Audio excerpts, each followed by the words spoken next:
Daily. Taste the Daily.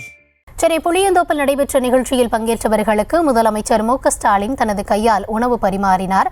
அது தொடர்பான காட்சிகளை பார்க்கலாம். மேலும் இது தொடர்பான விரிவான விவரங்களுக்காக இணையவிருக்கிறார் எம்முடைய செய்தியாளர் லதா. கூடுதல் விவரங்களை வழங்கலாம்.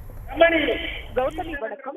சென்னை புளியந்தோப்பு டிக்காஸ்டர் சாலை பகுதியில் நடைபெற்ற அந்த அரசு விழாவில் பங்கேற்ற முதலமைச்சர் அவர்கள் பயனாளிகளுக்கு குடியிருப்புகளுக்கான ஒதுக்கீட்டு ஆணைகளை வழங்கினார். அதற்கு பிறகாக தொடர்ந்து பயனாளிகளுக்கு உணவானது பரிமாறப்பட்டு வருகிறது. அந்த நிகழ்வில் பங்கேற்ற முதலமைச்சர் அவர்கள் பயனாளிகள் அமர அவர்களுக்கு சிக்கன் மட்டன் பிரியாணியை தற்பொழுது பரிமாறி வருகிறார். மேலும் சிக்கன் மட்டன் அதே போல சிக்கன் 65 உள்ளிட்டவை உணவாக வழங்கப்பட்டு வரக்கூடிய நிலையில முதலமைச்சர் அதே போல அமைச்சர் பெருமக்களுடன் இருக்க அவர் உணவு பரிமாறி வரக்கூடிய அந்த காட்சிகளை தான் நாம் தற்பொழுது பார்த்து வருகிறோம். முக்கியமாக எழும்பூர் திருவிக நகர் சட்டமன்ற தொகுதிக்குட்பட்ட திட்ட பகுதிகள், முக்கியமா சந்திரயோகி சமாதி திட்டப்பகுதி, சத்தியவாணி முத்துநகர் திட்டப்பகுதி, ராதாகிருஷ்ணபுரம் திட்டப்பகுதி மக்கள் அந்த பகுதிகளை சேர்ந்த 712 சிதலமடைந்த வீடுகளில் குடியிருந்தவர்களுக்கு மறு கட்டுமானம் செய்து தற்பொழுது அந்த உரிமை பத்திரம், அந்த வீடுகளுக்கான உரிமை பத்திரத்தை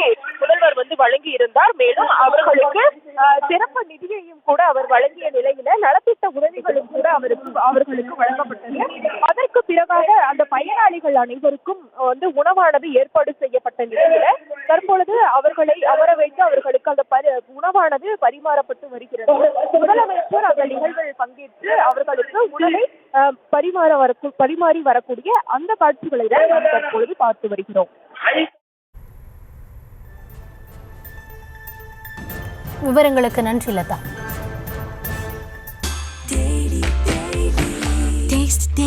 Taste the Daily.